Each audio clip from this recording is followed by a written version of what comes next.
இந்த to do list அப்படின்னு ஒரு லிஸ்ட் சொல்லுவாங்க. இன்னைக்கு நம்ம என்னென்னலாம் பண்ண போறோம் அப்படின்னு சொல்லிட்டு ஒரு லிஸ்ட் போட்டு வைக்கணும் அப்படின்னு சொல்லிட்டு.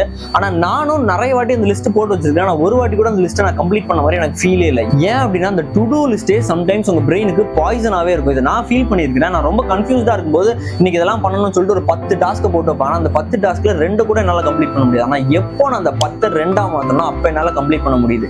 அண்ட் இதுக்கு முக்கியமான காரணம் நான் டு டூ லிஸ்டோட குவான்டிட்டியை கம்மி பண்ணிட்டேன்னு இல்லை. டு டூ லிஸ்ட்டுக்கு முன்னாடி நான் ஏன் இதை பண்ணணும் அப்படின்னு ஒரு கொஸ்டின் கேட்டதுனால, நான் எதுக்கு இதை பண்ணணும்னு ஒரு கொஸ்டின் கேட்டதுனால எனக்கு கிளியர், அதாவது கிளாரிட்டி கிடைச்சது. கன்ஃபியூஷன்ல இருந்து நான் ஆட்டோமேட்டிக்கா கிளாரிட்டி ஆன கிளியரான ஒரு பாத்துக்கு வந்தேன். கிளியரான பாத்துக்கு வந்ததுக்கு அப்புறம் 10 விஷயத்துல ஃபோக்கஸ் பண்றதை விட்டுட்டு ஒரு நாளைக்கு நான் 2 இல்ல 3 விஷயம் தான் பண்ண போறேன். அந்த 2 இல்ல 3 விஷயத்த ஃப்ளோ ஸ்டேட்ல செம்ம ஃபோக்கஸா பண்ண போறேன்னு எப்போ டிசைட் பண்ணணும் அப்போதுல இருந்து இந்த டு டூ லிஸ்ட் பண்றதை நான் விட்டுட்டேன். பட் அதே விஷயத்த கொஞ்ச நாள் கழிச்சு ஒரு 2 நாள் 3 நாள் 1 வாரம் 2 வாரத்துக்கு அப்புறம் 2 ஹேபிட்டை 3 ஹேபிட்டா மாத்தேன். கொஞ்சம் கொஞ்சமா இன்க்ரீஸ் பண்றேன். இப்போ என்னோட டு டூ லிஸ்ட்ல நியர்லி 10 ஹேபிட்ஸ் நான் டெய்லி ஃபாலோ பண்றேன். நான் லாஸ்டா ஒரு 2 to 3 மந்த்ஸா ஃபாலோ பண்ணிட்டு இருக்கிறேன். ஒரு நாள் கூட பிரேக் பண்ண வேண்டாம். இதுக்கு காரணம் நான் கன்ஃபியூஸ்டா இருக்கும்போது டு டூ லிஸ்ட் போடாம கன்ஃபியூஸ்டா இருக்கும்போது நான் என்ன கொஸ்டின் பண்ணிக்கிட்டேன்.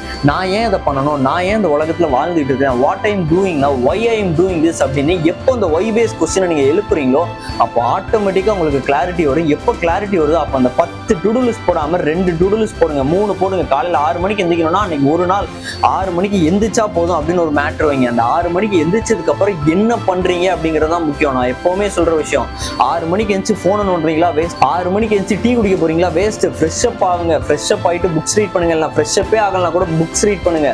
ஃப்ரெஷ் அப் ஆகலாம் கூட உங்க பிரெயின்ட்டு நீங்க கொஸ்டின் பண்ணுங்க. இன்னைக்கு என்ன பண்ண போறோம், நம்ம யாரா மாற போறோம், என்னோட கோல் என்ன, நான் எதுக்காக உழைச்சிக்கிட்டு இருக்கேன், என்ன சுத்தி இருக்கிறவன் எவ்வளவு ஃபாஸ்டா போயிட்டு இருக்கான், உலகம் எவ்வளவு ஃபாஸ்டா போயிட்டு இருக்குது, இன்னும் நான் எவ்வளவு ஹார்ட் ஒர்க் போட வேண்டியது இருக்குன்னு யோசிச்சு பாருங்க. அன்னைக்கு நாள் உங்களுக்கு வேற லெவல்ல போகும். இவன் 100% சொல்றேன், உங்க ப்ரொடக்டிவிட்டி 1000க்கு இன்க்ரீஸ் ஆகும். இந்த மாதிரி ட்ரை பண்ணி பாத்தீங்கன்னா